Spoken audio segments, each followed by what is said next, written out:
This widowed black mom with twins was left with $10 inheritance. Next day, lawyer drove her to a hidden estate. The funeral parlor smelled of wilted lilies and broken dreams.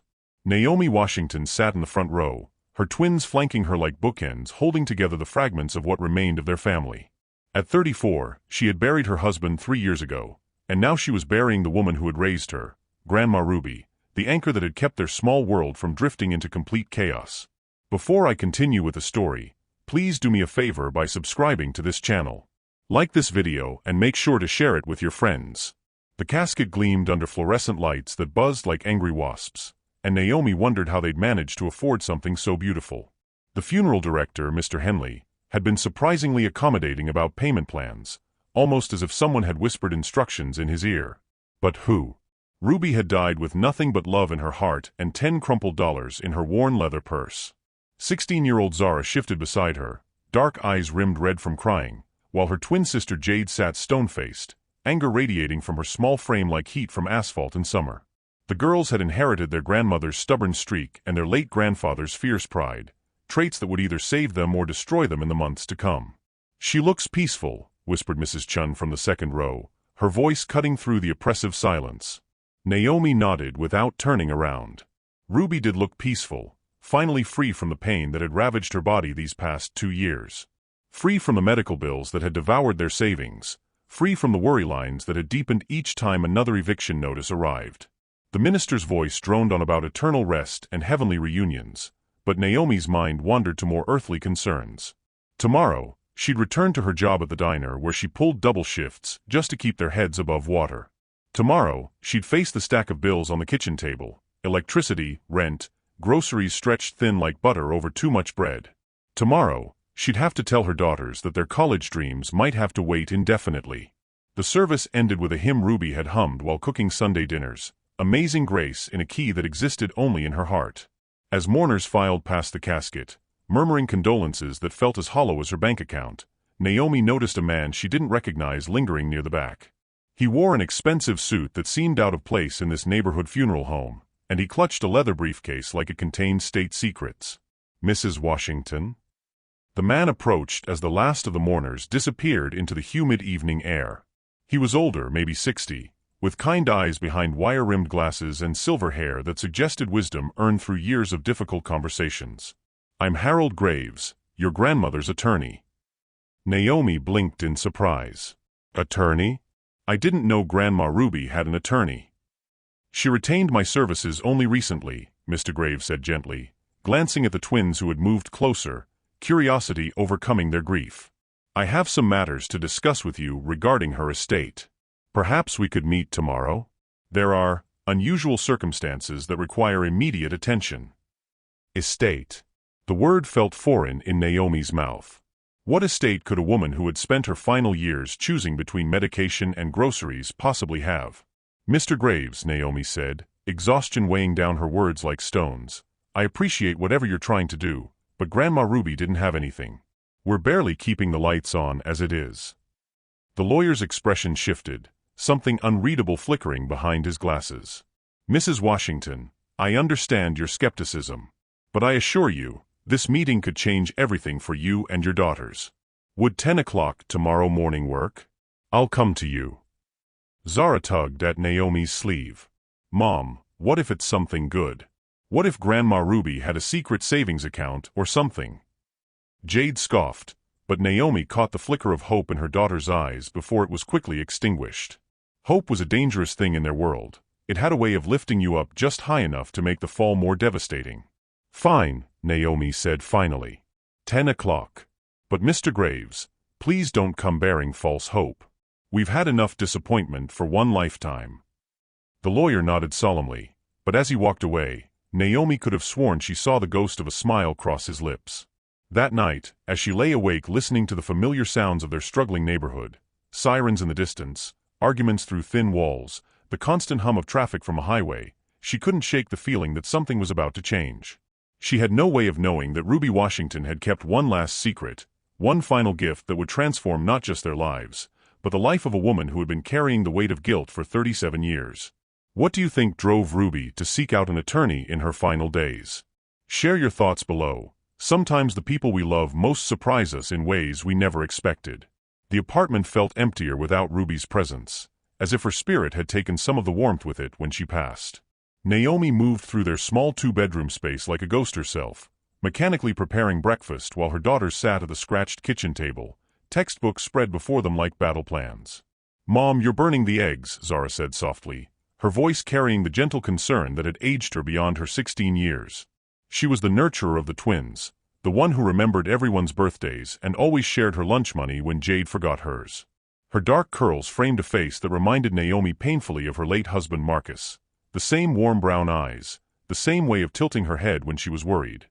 Jade looked up from her calculus homework, irritation flashing across features that mirrored her twins but carried a harder edge.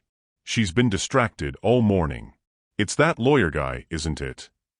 Unlike Zara, who had inherited their father's gentle optimism, Jade had absorbed every disappointment life had dealt their family and transformed it into a protective armor of skepticism.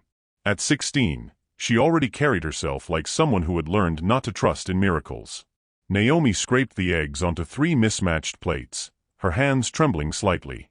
She hadn't slept more than an hour, her mind spinning with questions about Harold Graves and his mysterious briefcase. What could Ruby possibly have left them? The old woman had lived on Social Security and whatever small amounts Naomi could slip her when money wasn't quite so tight. "Maybe he's a scammer," Jade continued, stabbing at her eggs with more force than necessary. "You read about it all the time. Predators who target grieving families, promising inheritances that don't exist." "Jade, that's enough," Naomi said, though the same fear had been gnawing at her all night. Mr. Graves seemed legitimate. Seemed, Jade emphasized, her lawyer instincts already sharp despite never setting foot in a courtroom. She'd been talking about law school since she was 12, driven by a fierce desire to protect people like their family from a system that seemed designed to keep them down. "Anyone can seem legitimate, Mom. It's what they do that matters." Zara reached across the table and squeezed her sister's hand, a gesture so automatic it spoke of years of being each other's comfort in an unpredictable world. "What if it's real, though? What if Grandma Ruby really did have something to leave us?" The question hung in the air like incense, heavy with possibility and danger. Naomi studied her daughters, these 2 fierce, brilliant girls who had never asked for designer clothes or expensive phones, who had learned to find joy in library books and dollar store art supplies. Zara dreamed of becoming a teacher, wanting to give other children the kind of patient guidance Ruby had given them all. Jade wanted to be a lawyer, to fight for families who couldn't fight for themselves. Both dreams required college. Both dreams required money they didn't have.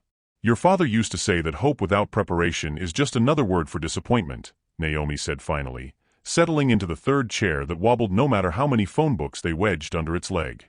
"But he also said that closed doors sometimes open when you least expect it." She could see Marcus so clearly in that moment, his crooked smile, the way he'd dance with her in their tiny kitchen after the girls had gone to bed, how he'd whispered promises about the life they'd build together. 3 years since the accident, and she still reached for his side of the bed some mornings, still saved funny stories to tell him before remembering he wasn't coming home. "I miss him," Zara whispered, as if reading her mother's thoughts. "I miss Grandma Ruby," Jade added, her armor cracking just enough to reveal the scared 16-year-old beneath. She always knew what to do. Naomi felt the familiar weight of being the only adult left in their small family unit, the sole decision-maker in a world that demanded choices she felt unqualified to make. At 34, she had buried her husband and her grandmother, had worked jobs that left her feet aching and her heart empty, had watched her bank account dwindle while her daughter's dreams grew larger. But she had also held her family together through sheer force of will and an inexhaustible supply of love. She had taught her daughters to be strong, to be kind, to fight for what mattered. She had shown them that dignity wasn't dependent on bank account balances, and that family was something you chose to protect every single day.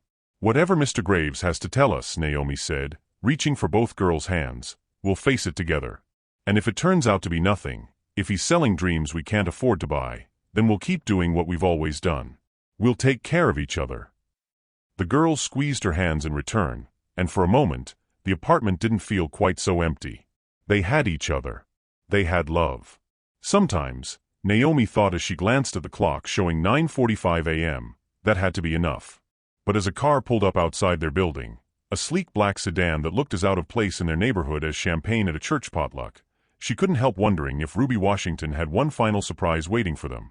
Harold Graves knocked with the gentle authority of a man accustomed to delivering life-altering news. When Naomi opened the door, she noticed he carried the same leather briefcase from the funeral home, but today he also held a small manila envelope that seemed to weigh more than its size suggested. "Mrs. Washington," he said, removing his wire-rimmed glasses to clean them, a nervous habit, she suspected. "Thank you for agreeing to meet with me." The girls had positioned themselves on the worn couch, Zara with a notebook and pen as if she planned to take meeting minutes, Jade with arms crossed in her default defensive posture. Both watched the lawyer with the intensity of teenagers who understood that adult conversations often determined their fate. "Please sit anywhere," Naomi gestured to the mismatched chairs around their small dining table. "Can I offer you coffee? It's not fancy, but it's hot." "Coffee would be lovely, thank you." Harold settled into the wobbling chair, placing his briefcase carefully beside him. As Naomi busied herself with the coffee maker, a wedding gift that had somehow survived 3 moves and countless financial crises, he studied their home with kind eyes. She caught him noticing the patched sofa cushions, the textbooks stacked where most families might display knickknacks, the photograph on the mantel showing all 5 of them at last Christmas. Marcus had been gone by then, but Ruby's presence had filled the space his absence left behind. "Your grandmother spoke of you often," Harold said as Naomi handed him a chipped mug. "She was immensely proud of how you've raised your daughters." "Grandma Ruby never mentioned having a lawyer," Jade interjected, her skepticism undimmed by the man's gentle demeanor. "When did she hire you?" Harold smiled at her directness. 3 months ago. She came to my office with a very specific request." He opened his briefcase and withdrew a legal document several pages thick. She wanted to ensure certain arrangements were made for her family's future. Naomi felt her stomach tighten. "Mr. Graves, I told you yesterday, Ruby didn't have any money. If she hired you, I don't know how we'll pay your fees." "There are no fees, Mrs. Washington. Your grandmother's arrangements covered all costs." He placed the document on the table between them. "Now, I must warn you that what I'm about to share may come as quite a shock. Ruby Washington was not the woman you thought she was." The words hit the room like a thunderclap. Zara's pen froze midair, and Jade's arms uncrossed as she leaned forward. "What do you mean?" Naomi's voice came out smaller than she intended. Harold opened the manila envelope and withdrew a photograph, old and slightly faded, showing a young Ruby standing beside a magnificent mansion. But it wasn't the house that made Naomi's breath catch, it was the woman standing next to Ruby. A white woman with auburn hair and fierce eyes, maybe 7 years old, clinging to Ruby's hand like a lifeline. "Your grandmother worked as a housekeeper for the Blackwood family for 15 years, Harold began. "She helped raise their daughter Victoria, from the time the child was 7 until she was 22. Ruby was more than an employee, she was family." "Victoria Blackwood?" Jade's eyes widened. "As in Blackwood Industries? The hotel empire?" "The very same." Harold's expression grew complicated. "Victoria Blackwood is now one of the wealthiest women in America. And according to your grandmother, she owes everything she became to Ruby's love and guidance." Naomi stared at the photograph, trying to reconcile this image with the grandmother who had clipped grocery coupons and mended their clothes by lamplight. "I don't understand. If Ruby worked for such a wealthy family, how did she end up poor?" Harold finished gently. "That's where the story becomes difficult. When Victoria was 25 and struggling to start her first business, she took Ruby's life savings, money your grandmother had been setting aside for your mother's college education. It was supposed to be a loan, but Victoria never paid it back." The silence that followed was deafening. Naomi felt something cold and sharp settle in her chest, not quite anger, not quite disbelief, but something that tasted like betrayal mixed with impossible possibility. "She stole from Grandma Ruby?" Zara's voice cracked with outrage. "She stole our mom's college money? The woman who has billions of dollars stole from our great-grandmother?" Jade's legal mind was already working, calculating damages and injustices. Harold held up a hand. "There's more. 3 months ago, Victoria Blackwood contacted your grandmother. She had been searching for Ruby for years, wanting to make amends. She had tried to find her many times, but Ruby had moved, married, changed her name. When Victoria finally located her, she discovered Ruby was dying." He withdrew another document from his briefcase. Victoria Blackwood has established a trust fund for your family. The initial amount is $5 million, with additional funds to be distributed over the next decade. There's also this. From the envelope came a key, old-fashioned and ornate, attached to an address written in elegant handwriting. The Rosewood Estate, Harold continued. Victoria's childhood home, where your grandmother helped raise her. It's been empty for years, but Victoria has had it completely renovated and maintained. She's transferring ownership to your family. Naomi's coffee mug slipped from her nerveless fingers, shattering against the linoleum floor. The sound seemed to echo in the stunned silence that followed. $5 million. Zara whispered. And a mansion? Jade's skepticism was warring with wonder. This is impossible, Naomi said, her voice stronger now. People like Victoria Blackwood don't just give away fortunes to people like us. Harold leaned forward, his expression intensely serious. Mrs. Washington, your grandmother saved a little girl who had been abandoned by her mother and ignored by her father. Ruby gave Victoria the only love and stability she ever knew as a child. When Victoria took that money 37 years ago, she wasn't just stealing savings, she was betraying the one person who had ever truly loved her. He placed a final item on the table, a letter with Naomi's name written in Ruby's careful script. Your grandmother wanted you to have this. She also wanted you to know that Victoria Blackwood has spent decades trying to find a way to make this right. The guilt has nearly destroyed her. Ruby's dying wish was that you might find it in your heart to meet with Victoria, to give her the chance to explain and apologize in person. Naomi stared at the key, the legal documents, the shattered coffee mug at her feet. Her daughters sat in stunned silence, their young minds trying to process a revelation that had just rewritten their entire future. Where is she? Naomi asked finally. Victoria Blackwood? Harold checked his watch. Waiting in the car outside. She's been there for an hour, afraid to knock on your door. Have you ever had someone from your past try to make amends for a terrible wrong? Sometimes the hardest thing is deciding whether forgiveness is possible. What would you do in Naomi's shoes? Naomi stood at the window, her hand pressed against the glass as she stared down at the sleek black sedan. Through the tinted windows, she could make out the silhouette of a woman sitting perfectly still, waiting. Victoria Blackwood, a name that had appeared on magazine covers and business headlines, now connected to their family through threads of guilt and stolen dreams. She's really down there, Zara breathed, joining her mother at the window. The Victoria Blackwood is sitting outside our apartment building. Probably in a car that costs more than we'll make in 10 years, Jade muttered, but Naomi caught the tremor in her daughter's voice. For all her protective cynicism, Jade was still 16, still capable of being overwhelmed by the impossible becoming possible. Harold cleared his throat gently. Mrs. Washington, I should mention that Victoria specifically requested to meet you on your terms, in your space.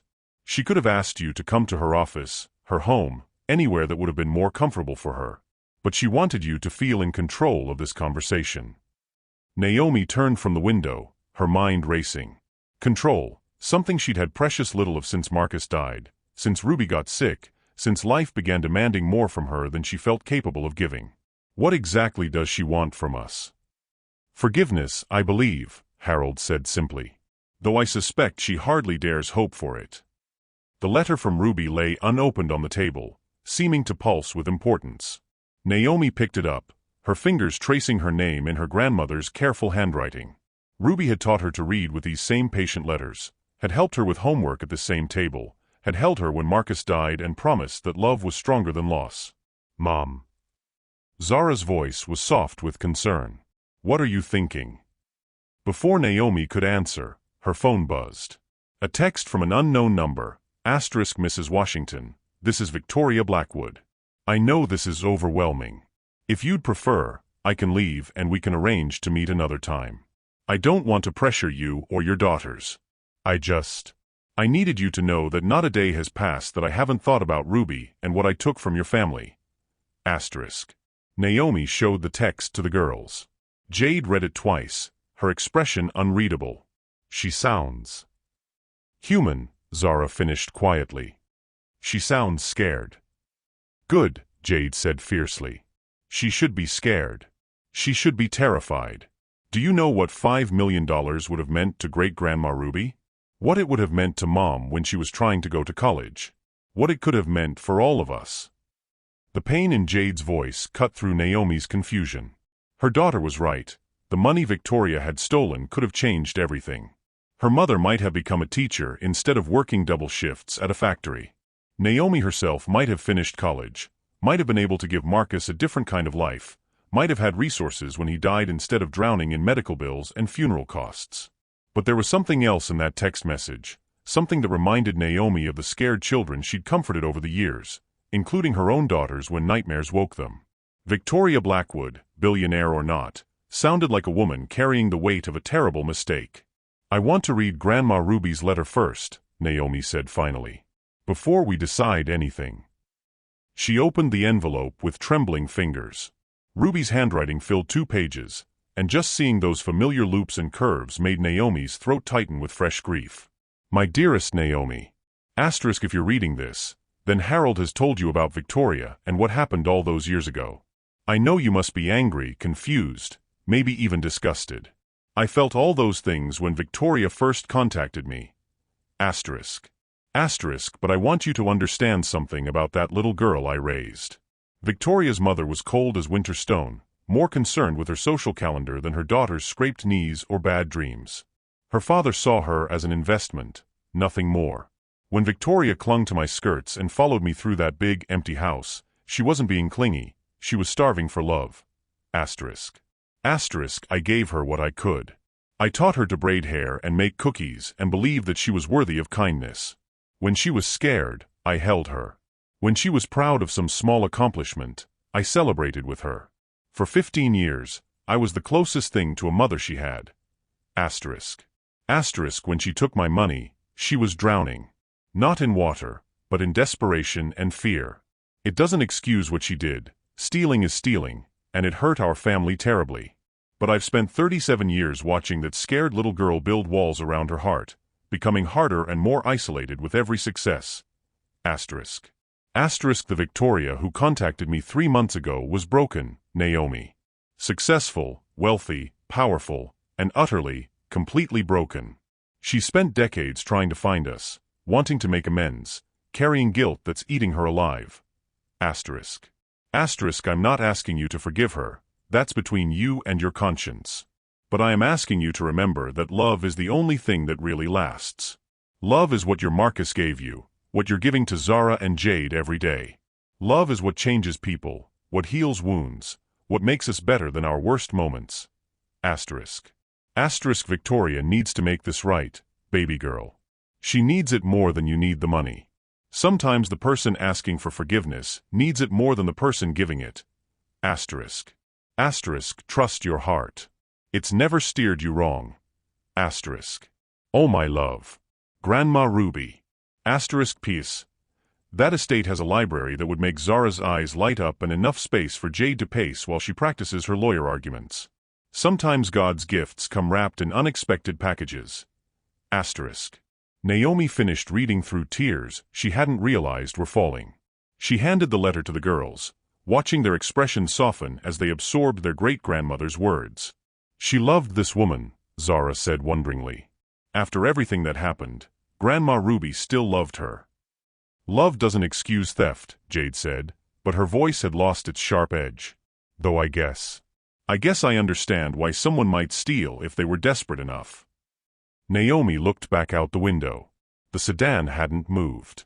Victoria Blackwood was still waiting, still hoping for a chance to apologize for a mistake that had shaped both their lives in ways neither could have imagined. What do you girls think? Naomi asked. This affects all of us. Zara and Jade exchanged one of their silent twin conversations, a lifetime of shared thoughts passing between them in seconds. I think, Zara said slowly, that Grandma Ruby was the wisest person we knew, if she thought this was important. And I think, Jade added, her lawyer's mind already working, that we should hear what Victoria Blackwood has to say. We can always walk away if we don't like her answers. Naomi nodded, feeling the weight of decision settle in her chest. She picked up her phone and typed, asterisk come up. Apartment 3B. But understand, my daughters and I are a package deal. We face this together. Asterisk. The response came immediately, asterisk thank you. I understand. I'll be right up. Asterisk. Through the window, Naomi watched a woman emerge from the sedan, tall, elegant, wearing a simple black dress that probably cost more than their monthly rent. But it was the hesitation in Victoria's posture, the way she paused at the building's entrance as if gathering courage, that told Naomi everything she needed to know. Victoria Blackwood might be powerful enough to move mountains, but right now she was just a woman afraid of facing the consequences of her worst mistake. The knock came exactly 3 minutes later, soft, hesitant, nothing like the confident rap of someone accustomed to having doors open for them.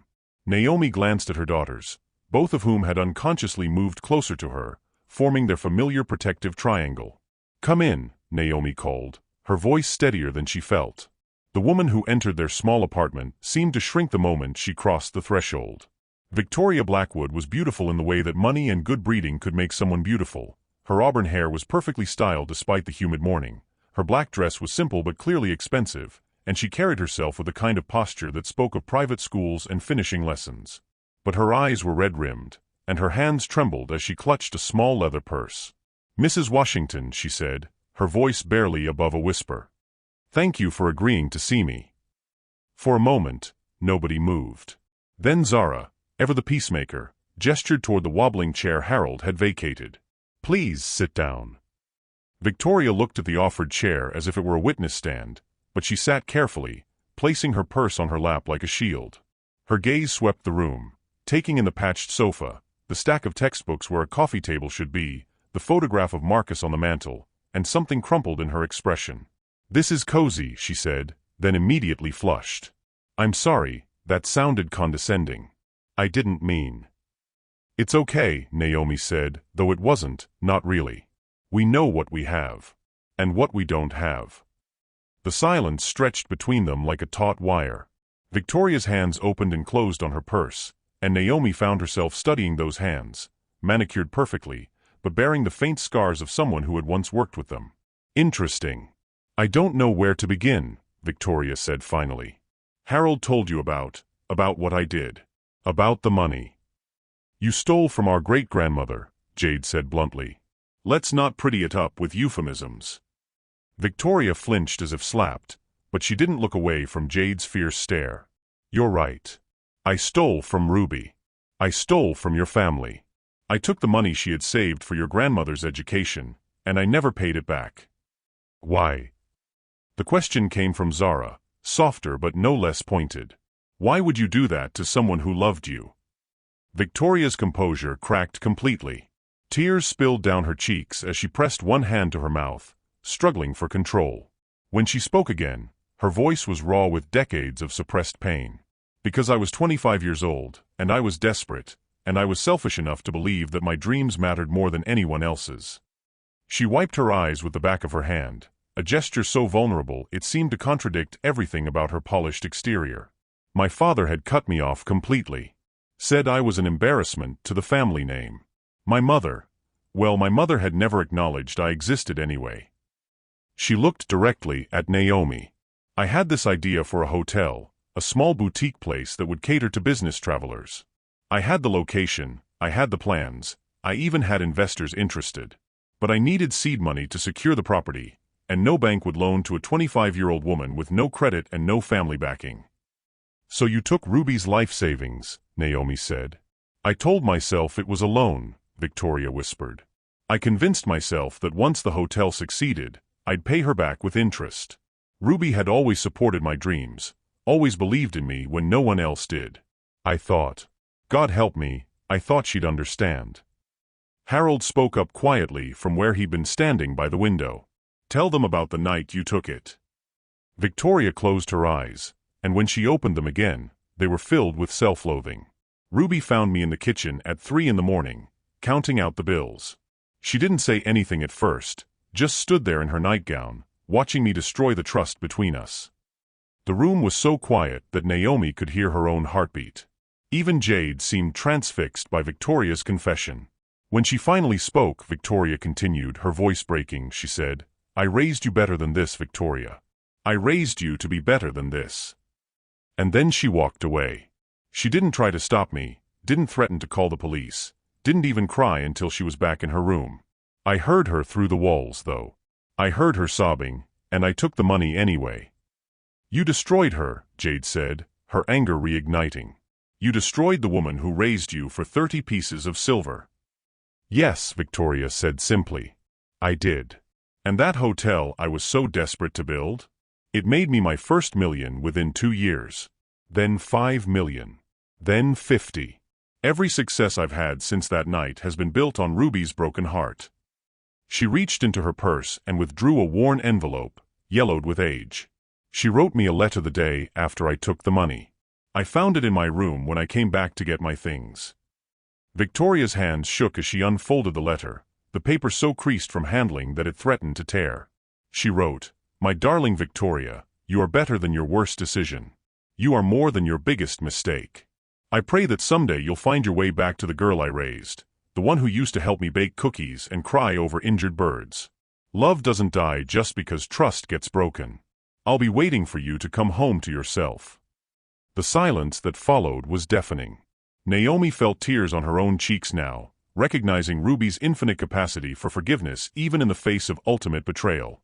"I kept that letter for 37 years, Victoria whispered. "I've read it every single day. Every morning when I wake up in my empty mansion, every night when I go to bed alone. Ruby forgave me before I even asked for it, and it's been killing me slowly ever since." She looked up at Naomi with eyes that held decades of accumulated pain. 3 months ago, my private investigator finally tracked Ruby down. I went to see her in the hospital, expecting her to throw me out, to tell me I was too late for forgiveness. Instead, she took my hand and said, "I've been waiting for you to come home, baby girl. I've been waiting so long." Victoria's voice dropped to barely a whisper. She was dying, and she spent her last months helping me figure out how to make amends to your family. Not because she thought you'd forgive me, but because she knew I needed to try. She said carrying guilt was like carrying poison, and she didn't want me to die with it still in my system. "The $5 million, Naomi said slowly. "The estate. That was Ruby's idea.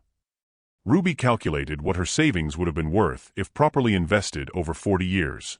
Then she added interest, inflation, opportunity costs. The woman was sharper with numbers than any accountant I've ever hired." Victoria almost smiled at the memory.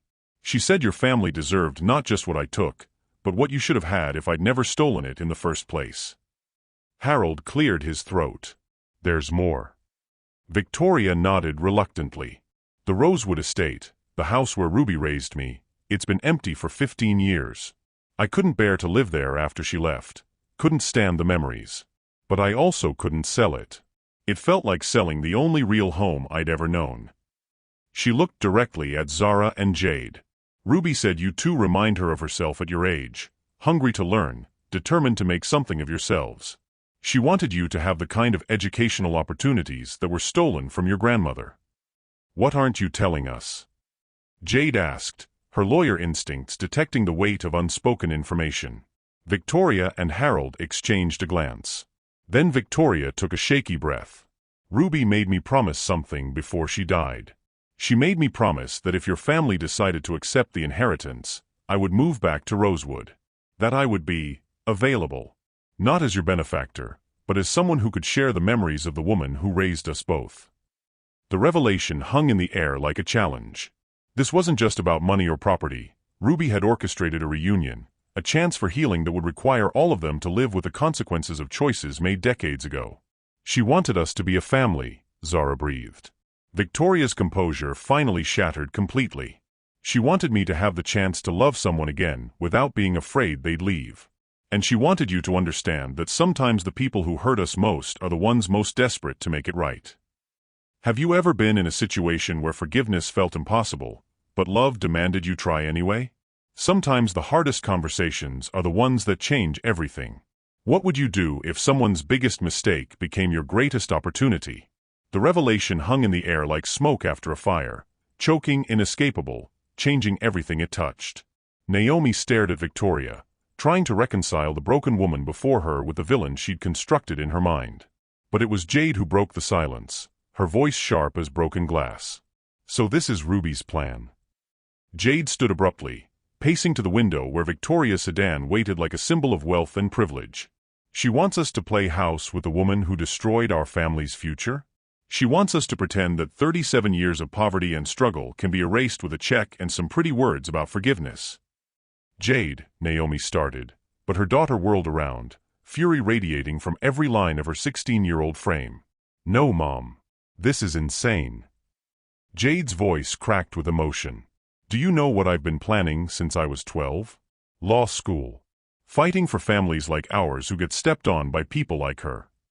She pointed at Victoria, who sat frozen in the wobbling chair. And now we're supposed to what? Move into some mansion and pretend we're grateful?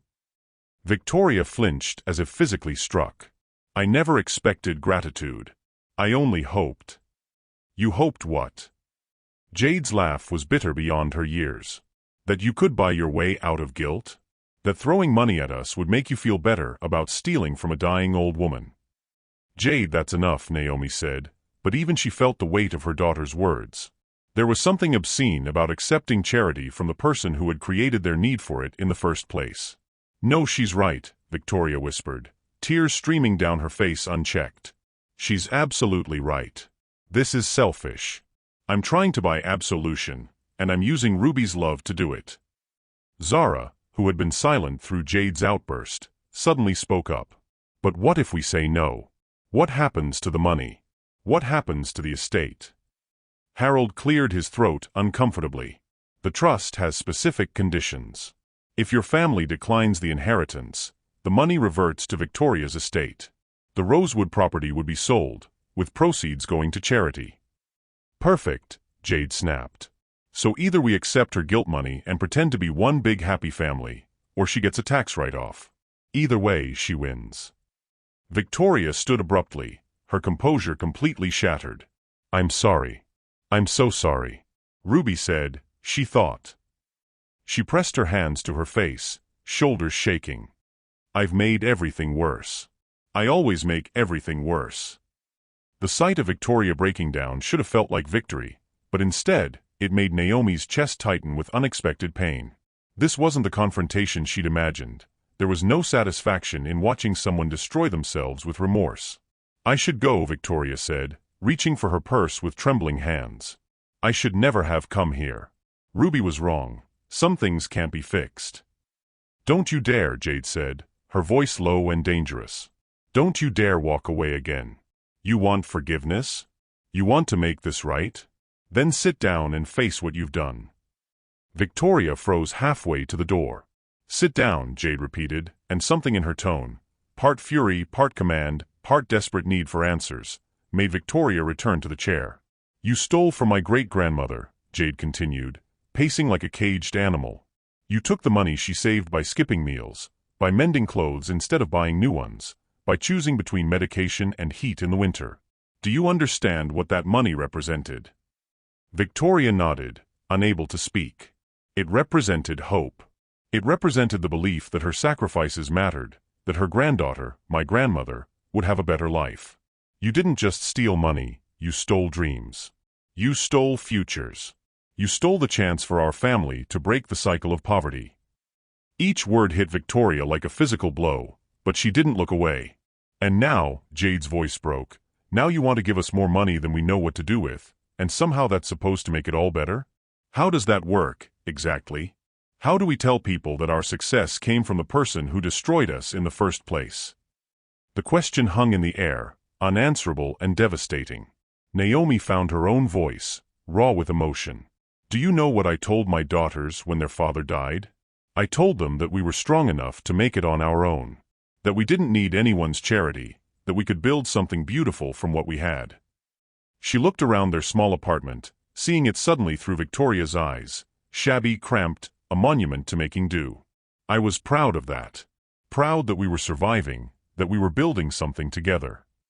Mom, Zara whispered, but Naomi wasn't finished. And now you're telling me that everything we've built, everything we've survived, was just unnecessary suffering? That if you'd been a better person 37 years ago, none of this would have happened. Victoria's voice was barely audible. Yes. The simple admission broke something inside Naomi. Tears she'd been holding back since Marcus died, since Ruby got sick, since the first eviction notice arrived, came pouring out in a flood of grief and rage and exhausted hope. I worked 3 jobs after Marcus died, she sobbed. 3 jobs, and it still wasn't enough. I watched my daughters wear second-hand clothes and eat generic cereal and pretend they didn't want things they couldn't have. I watched Ruby choose between her heart medication and groceries, and I couldn't help her because we barely had enough to keep our own lights on. Victoria was crying too now, but silently, as if she had no right to make sound with her grief. And you knew, Naomi continued, her voice rising. All these years, you knew what your choices had cost us. You knew we were out there struggling while you built your empire on our grandmother's broken heart. I looked for you, Victoria whispered. I tried to find Ruby so many times, but she'd moved, changed her name when she married. I hired investigators, Not hard enough. Jade shouted. You didn't try hard enough. The room fell silent except for the sound of 3 women crying and one man who looked like he wished he could disappear. Harold shifted uncomfortably, clearly regretting his role in this confrontation. Finally, Zara spoke, her voice small and lost. I don't know who we're supposed to be if we take this money.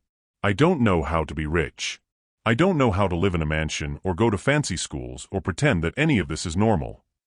And I don't know how to live with the knowledge that our whole lives could have been different, Jade added, her anger finally giving way to something deeper, grief for the childhood they'd never had, for the opportunities that had been stolen before they were even born. Victoria looked up at them with eyes that held 37 years of accumulated pain. I don't know how to live with what I've done either.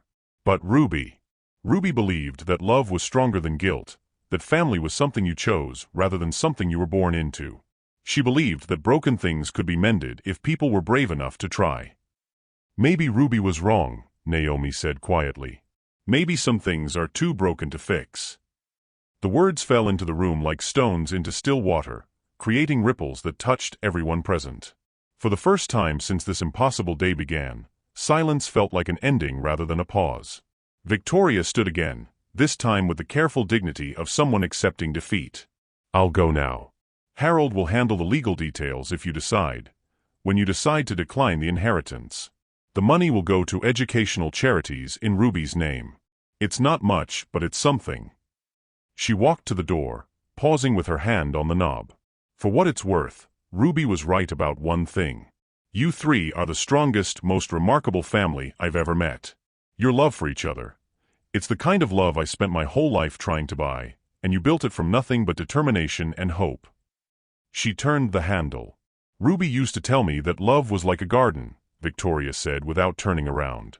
You have to tend it every day, even when it doesn't seem to be growing, even when the seasons are hard.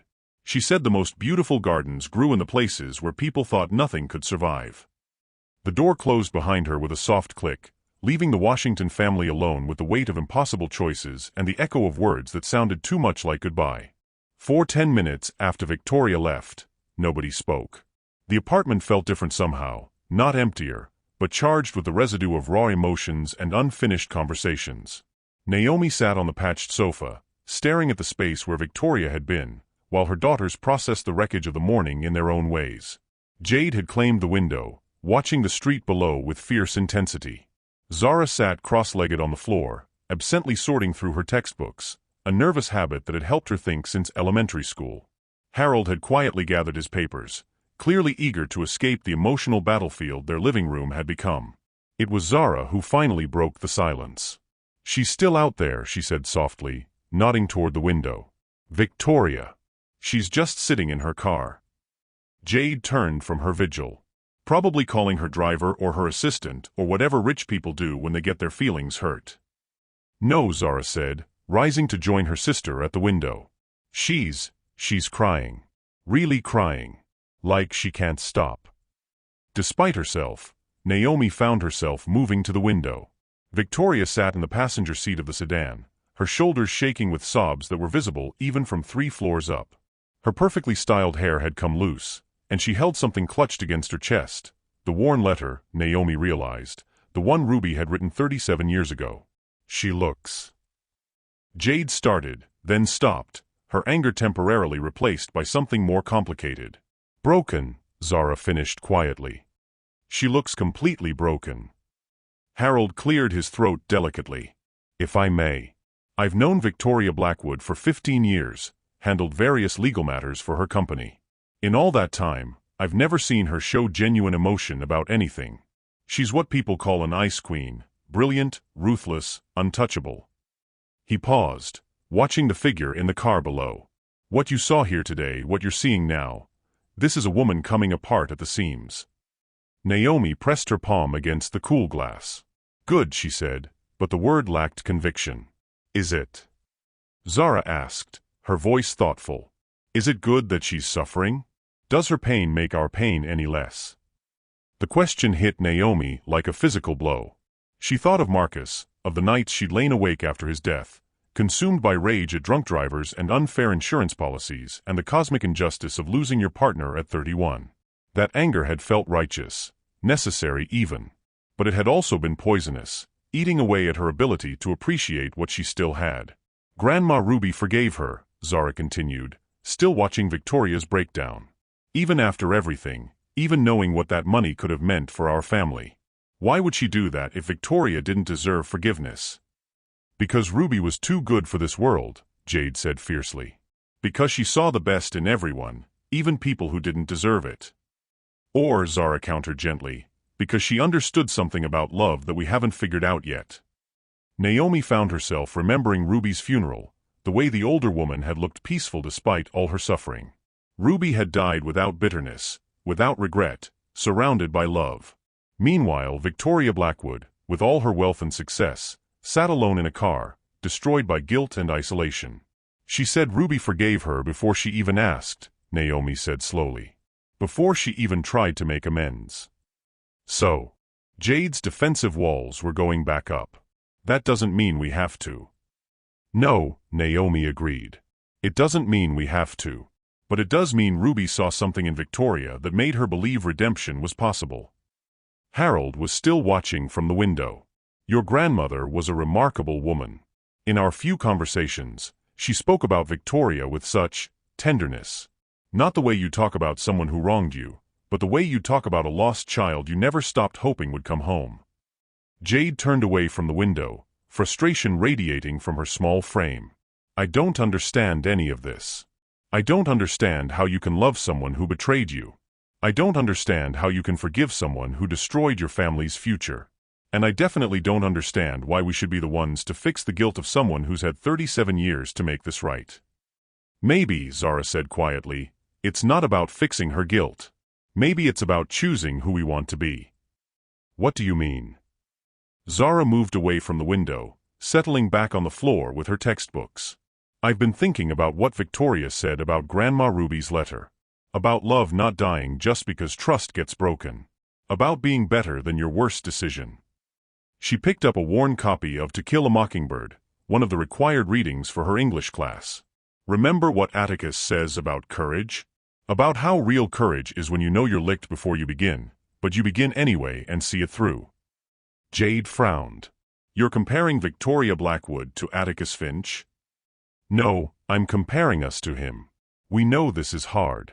We know it would be easier to walk away, to take our anger and our pain and build walls around them like Victoria did. But what if the brave thing is to try anyway? Naomi felt something shift in her chest. Not forgiveness, not yet, but the possibility of it. You think we should accept the inheritance? I think, Zara said carefully, that we should ask ourselves what Grandma Ruby would want us to do. Not what feels fair or justified or easy. What would she want? Jade made a sound of frustration. Ruby would want us to be happy. Ruby would want us to be safe and educated and successful. She wouldn't care where the money came from as long as it gave us the opportunities she never had. Would she? Zara challenged. Or would she want us to choose love over anger? Would she want us to break the cycle of pain that's been hurting everyone in this story for 37 years? The sisters stared at each other, and Naomi could see the moment when Jade's certainty began to crack. Her older daughter, older by exactly 17 minutes, but fierce enough to make up the difference, had built her identity around protecting their family from a world that seemed determined to hurt them. The idea of voluntarily making themselves vulnerable, of opening their hearts to someone who had already proven capable of devastating betrayal, went against everything Jade believed about survival. But Zara, gentle Zara with her teacher's heart and infinite capacity for empathy, saw something different. She saw the possibility of healing not just their family, but Victoria too. She saw Ruby's final gift not as money or property, but as a chance to transform pain into purpose. What if she hurts us again? Jade whispered, and suddenly she sounded like the 16-year-old she was instead of the fierce protector she'd forced herself to become. Then we deal with it, Naomi said, surprising herself with the certainty in her voice. We deal with it the same way we've dealt with everything else, together. She looked out the window again. Victoria was still there, still crying, still clutching Ruby's letter like a lifeline. Harold, Naomi said without turning around. If we were to accept the inheritance, hypothetically, what would that look like? What would Victoria expect from us? Harold seemed to choose his words carefully. According to Ruby's wishes, it would be entirely up to your family. Victoria would move back to the estate, but she wouldn't interfere in your lives unless you wanted her to. She would simply be available. For questions about Ruby, for memories you might want to share, for whatever relationship might develop naturally. And if no relationship develops? Jade asked. If we take the money and the house and never speak to her again? Then that would be your choice to make. Ruby understood that healing can't be forced, only offered. Naomi took a deep breath, feeling the weight of decision settling on her shoulders. But for the first time in years, it didn't feel crushing. It felt like possibility. Girls, she said, turning to face her daughters. I need to ask you something, and I need you to be honest. If we do this, if we accept Ruby's gift and give Victoria the chance she's asking for, are you strong enough to handle it? Are we strong enough as a family to risk being hurt again? Zara nodded immediately, but Jade hesitated. I don't know, Jade said finally. But maybe not knowing is okay. Maybe courage isn't about being sure you can handle something. Maybe it's about deciding to try anyway. Naomi felt tears prick her eyes, not tears of grief this time, but tears of pride. Her daughters, these remarkable young women she'd somehow managed to raise despite everything, were choosing bravery over safety, hope over cynicism. Okay, she said, her voice steady with newfound resolve. Okay. Let's go talk to Victoria Blackwood. Let's see if Ruby was right about second chances. The walk down 3 flights of stairs felt like descending into possibility. Naomi's heart hammered against her ribs as she led her daughters through the building's cramped hallway, past Mrs. Chen's door with its lingering scent of jasmine tea, past the Rodriguez's apartment where salsa music played softly behind thin walls. This building had been their refuge for 5 years, the place where they'd learned to be a family of 3 instead of 4. Now they were walking away from its familiar limitations toward something vast and uncertain. Harold followed at a respectful distance, his briefcase clutched like a shield against the emotional storm he'd helped unleash. Outside, the humid morning had given way to a clearer afternoon, as if the weather itself was responding to some cosmic shift in the story they were all telling together. Victoria's sedan sat at the curb like a question mark, its tinted windows reflecting the shabby apartment building and the blue sky beyond. As they approached, Naomi could see Victoria's silhouette inside, still crying, still clutching Ruby's letter, still lost in 37 years of accumulated grief. Should we knock? Zara asked softly. Before Naomi could answer, Victoria looked up and saw them through the window. For a moment, she seemed frozen with surprise and something that might have been terror. Then, slowly, she opened the car door and stepped onto the sidewalk. She looked nothing like the polished billionaire who had entered their apartment that morning. Her perfect hair hung loose around her shoulders, her makeup was streaked with tears, and her expensive dress was wrinkled from grief. She looked, Naomi thought with surprise, almost normal, almost human. You came back, Victoria said, her voice hoarse from crying. I was sure you'd decide. We're still deciding, Jade said firmly, though her tone lacked its earlier venom. But we figured we should do it with all the information. Victoria nodded, wiping her eyes with the back of her hand, another gesture that seemed to contradict everything about her wealthy exterior. What do you want to know? Naomi stepped forward, feeling her daughters flanking her like bodyguards. I want to know about Ruby. Not the Ruby we knew, the Ruby you knew. I want to understand what we lost when you took that money. Victoria's face crumpled briefly before she regained control. She was magic.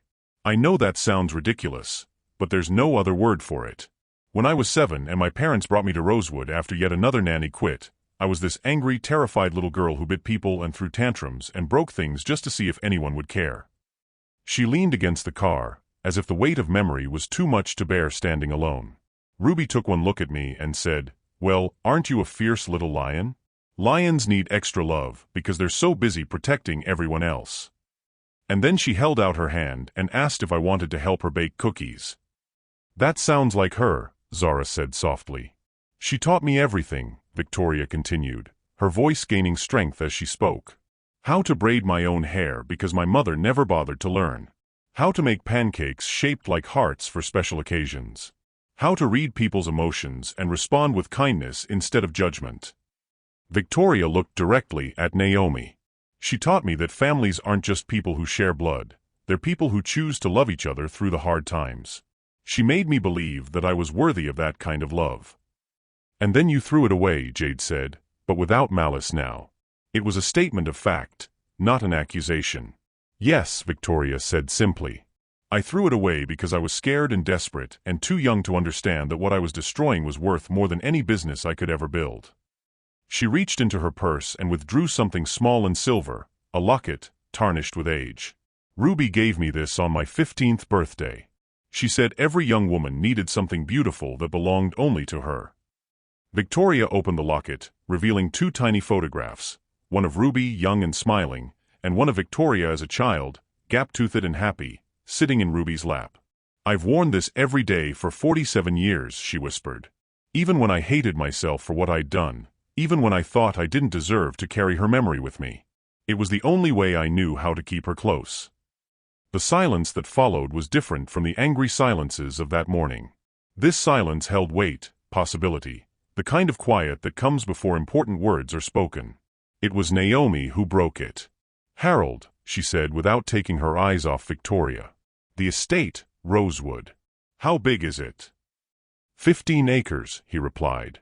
"The main house has 8 bedrooms, a library, a conservatory that Ruby used for her garden, and what used to be called the morning room, where she taught Victoria to read." "And if we accept the inheritance, Victoria moves back there?" "To the guest house," Victoria said quickly. "I wouldn't presume to take the main house. That should belong to Ruby's family." Jade frowned. "You'd live in the guest house on your own property?"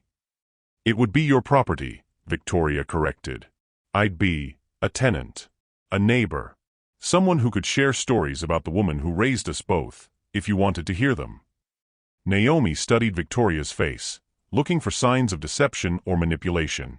Instead, she saw something she recognized, the desperate hope of someone who had lost everything that mattered and was being offered an impossible second chance.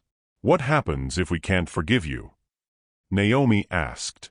"What happens if we take Ruby's gift but never let you into our hearts?" Victoria's smile was sad but genuine. "Then I spend whatever years I have left knowing that Ruby's great-granddaughters are getting the education and opportunities that should never have been stolen from your family.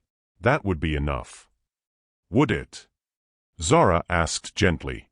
"Would it really be enough?" Victoria's composure cracked again. "No," she whispered.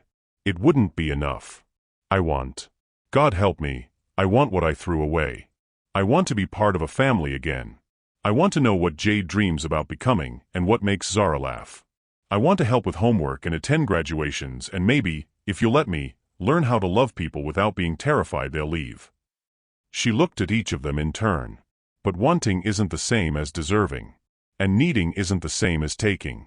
If all I ever am to you is the woman who destroyed Ruby's savings, I'll live with that. Because living with that is still living with the knowledge that you're safe and educated and free to become whoever you're meant to be." The admission hung in the air like a prayer, raw and honest and completely vulnerable. Naomi felt something shift deep in her chest, not quite forgiveness, not yet, but the possibility of it. She looked at her daughters, these remarkable young women who had somehow learned to be wise beyond their years despite everything life had taken from them. "Girls," she said quietly, "what do you think?" Zara stepped forward first, her teacher's heart already working to heal wounds she hadn't created. "I think Grandma Ruby was right about second chances. I think she knew that some gardens grow better in soil that's been broken and rebuilt." Jade took longer to answer, her lawyer's mind still cataloging risks and benefits. Finally, she spoke. I think I think I'm tired of being angry all the time. I think maybe I want to try being hopeful instead." Naomi nodded, feeling the weight of decision transform into the lightness of possibility. "Victoria Blackwood," she said formally, "we accept Ruby's inheritance. All of it. The money, the estate, and the chance to build something new from the pieces of what was broken."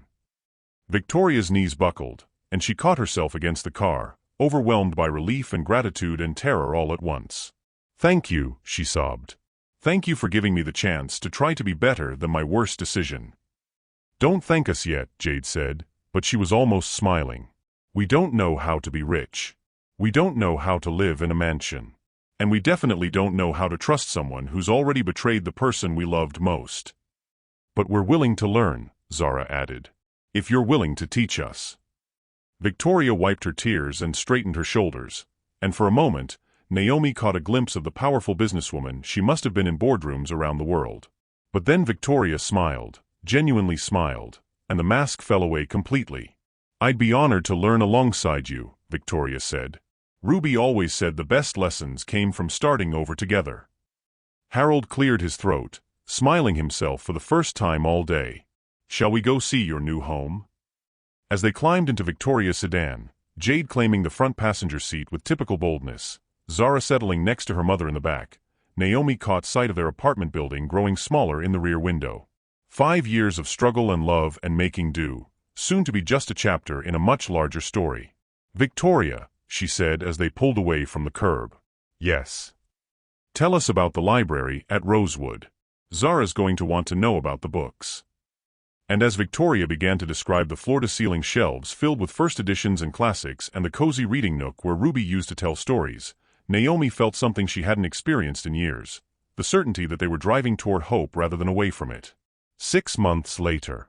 The morning sun streamed through the tall windows of the Rosewood Library, casting golden rectangles across the Persian rug where Zara sat surrounded by college brochures. She'd grown 3 inches since moving to the estate, as if the space itself had encouraged her to reach higher, but she still preferred to work on the floor rather than at the elegant mahogany desk Victoria had insisted was hers to use. "Harvard or Yale?" she called out to her sister, who was pacing the length of the conservatory while practicing her debate team arguments. The glass-walled room had become Jade's thinking space, just as Ruby's letter had predicted. "Both," Jade called back without breaking stride. "Apply to both. Apply to everywhere. We can afford it now." The casual way she said it, "we can afford it now," would have been unimaginable 6 months ago. But the Washington family had discovered that adapting to wealth was easier than they'd feared, perhaps because they'd never lost sight of what truly mattered, each other. Naomi appeared in the library doorway, carrying a tea tray laden with Victoria's attempt at Ruby's famous lemon cookies. They were slightly burnt around the edges. Victoria's cooking skills remained a work in progress, but they tasted like love and effort, which was enough. "Where's Victoria?" Zara asked, accepting a warm cookie with a smile. "On a conference call with Tokyo," Naomi replied, settling into one of the leather armchairs that had once belonged to Victoria's father. It still amazed her sometimes, the casual way they moved through spaces that had once been unimaginable luxuries. Something about opening a chain of family-friendly hotels. "She wants to make sure they have libraries in every lobby." Jade paused her pacing to grab a cookie. "She's been different lately. Happier." It was true. The Victoria who had emerged from 6 months of tentative family dinners and careful conversations was nothing like the broken woman who had sat crying in a sedan outside their old apartment. She laughed more now, worried less about saying the wrong thing, and had even learned to accept help with technological challenges from teenagers who found her struggles with smartphones endearingly human. "I think," Naomi said carefully, "she's remembering who she used to be, before everything went wrong." The early months had been delicate work, learning to navigate the space between gratitude and independence, between forgiveness and trust. There had been awkward dinners where conversation felt forced, moments when old resentment surfaced unexpectedly, nights when the sheer magnitude of their changed circumstances left them all feeling untethered. But there had also been breakthroughs. The evening Victoria had quietly joined Jade's homework session and helped her understand a particularly complex legal concept. The morning Zara had found Victoria crying over a photo album filled with pictures of Ruby, and had simply sat beside her, offering wordless comfort. The day Naomi had discovered Victoria in the kitchen at dawn, teaching herself to make pancakes shaped like hearts because she remembered Ruby doing it for special occasions. Trust, they had learned, wasn't something you gave all at once. It was something you built, one small choice at a time. "Mom," Jade said, abandoning her pacing to join them in the library. "I've been thinking about something Victoria said last week. About wanting to establish a scholarship fund in Ruby's name." "What about it? What if we helped? Not just with money, but with the selection process? We could interview candidates, make sure the scholarships go to families who really need them. Kids like us." Naomi felt her chest tighten with pride. Her daughters had grown so much in these 6 months, not just physically, but emotionally. They were developing the kind of empathy that came from having experienced both struggle and abundance, the wisdom that came from understanding that circumstances could change, but character was a choice you made every day. "I think that's a beautiful idea," she said. "Victoria would love your input." "Speaking of Victoria," Zara said, glancing toward the window. "She's coming up the walk. And she's not alone." They watched through the tall library windows as Victoria approached the main house, accompanied by Harold Graves and another man they didn't recognize, elderly, with silver hair and kind eyes, carrying what looked like a small wooden box. 10 minutes later, Victoria knocked on the library door, a habit she developed in those early months when she wasn't sure she was welcome in spaces they considered theirs. Even though they'd told her countless times that she belonged here too, some habits of humility died hard. "Come in," Naomi called, and Victoria entered with Harold and the stranger. "I hope I'm not interrupting," Victoria said, though her eyes were bright with barely contained excitement. "But Harold has brought someone I think you should meet. This is Thomas Mitchell. He was Ruby's neighbor when she lived on Elm Street, before she moved in with your grandmother." The elderly man stepped forward, his weathered hands gentle as he extended the wooden box toward Naomi. "Mrs. Washington, Ruby asked me to hold on to this until the right time came. She said I'd know when that was." Naomi accepted the box with trembling fingers. It was carved with delicate roses and felt warm to the touch, as if it had been sitting in sunlight. When she opened it, she gasped. Inside, nestled in faded velvet, were dozens of letters tied with ribbon, letters addressed to Victoria in Ruby's careful handwriting, dated across 37 years. "She never stopped writing to you," Thomas said gently, looking at Victoria. "Every month, sometimes more. Letters about your business successes she read about in the papers, prayers for your happiness, forgiveness for mistakes she knew you were carrying. She wrote them all, but she never sent them because she didn't know where you were." Victoria's hands flew to her mouth as tears began streaming down her cheeks. "She kept hoping you'd come back," Thomas continued. "She'd say, 'One day my Victoria will come home, and I want to have words waiting for her.' These letters, they're 37 years of love that never gave up." Naomi lifted one of the letters, dated just 3 years ago. The envelope was addressed to "My dearest Victoria," in Ruby's shakier handwriting from her final years. With Victoria's wordless permission, she opened it and read aloud. "My darling girl, I saw in the newspaper that you donated a new wing to the Children's Hospital. The little Victoria I raised, the one who cried over injured birds and insisted we rescue every stray cat in the neighborhood, she's still in there, isn't she? I'm so proud of the woman you've become, even if the path was harder than it needed to be. I dream sometimes about the day you'll walk back into my kitchen and let me make you hot chocolate with extra marshmallows, just like when you were small. I dream about introducing you to my great-granddaughters, who would love your fierce heart and brilliant mind. They're so much like you were at their age, determined to change the world, stubborn as anything, and so full of love they don't know what to do with it all. Forgiveness isn't something you earn, baby girl. It's something you accept. And love isn't something you deserve. It's something you choose to believe in, even when the world makes it hard. Come home when you're ready. I'll be waiting. All my love, always, Ruby." The silence that followed was profound and healing. Victoria had sunk into a chair, overwhelmed by the revelation that Ruby's love had never wavered, never diminished, never given up hope. "There are dozens more," Thomas said softly. "Letters celebrating your successes, worrying about your loneliness, sharing family news she hoped you'd want to hear someday. She loved you every single day, Miss Victoria. She never stopped loving you." Jade was the first to move, crossing to Victoria's chair and placing a gentle hand on her shoulder. "She knew," she said quietly. "Somehow, she knew we'd all find each other." Zara joined them, and then Naomi, until they formed a circle around Victoria and Ruby's letters. 4 women bound together by love that had survived betrayal, loss, time, and the seemingly impossible task of learning to trust again. She orchestrated all of this, didn't she? Naomi said, understanding flooding through her. The inheritance, the conditions, bringing us together. Ruby knew that none of us could heal alone.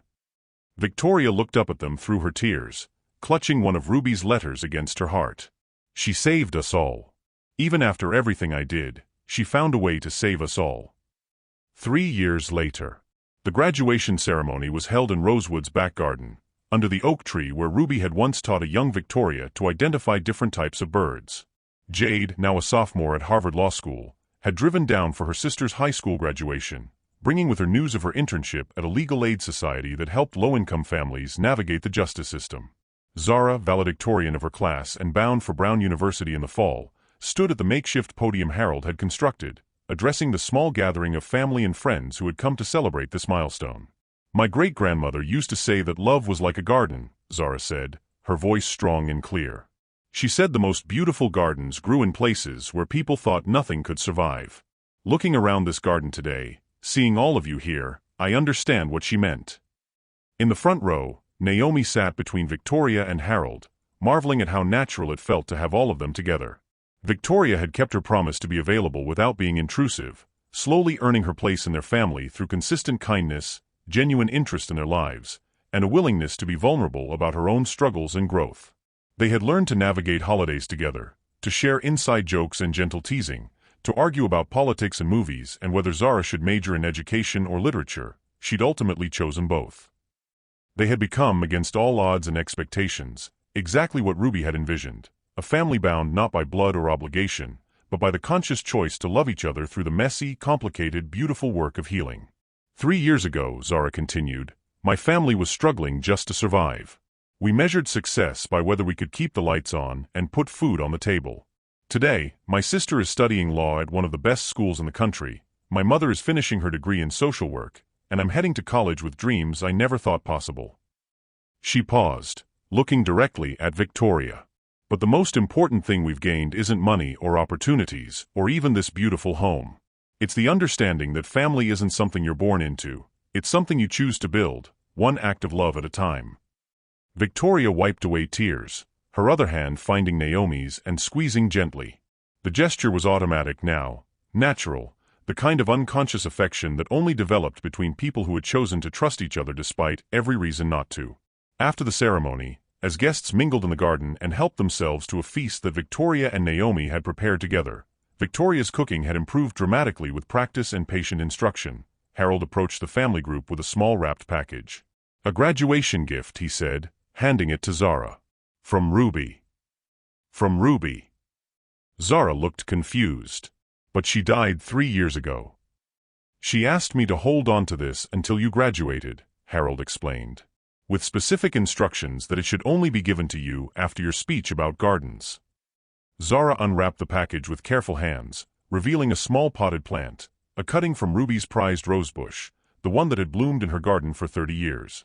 The note tucked into the soil was brief but perfect. For my brilliant great-granddaughter, who understands that the most beautiful things grow from love, patience, and the courage to begin again. Plant this wherever you make your home, and remember that you carry our love with you always. Grandma Ruby. As the sun set over Rosewood that evening, painting the sky in shades of hope and contentment, 4 women sat together on the porch swing that Victoria had installed shortly after they'd moved in. Jade was reading acceptance letters from law review journals.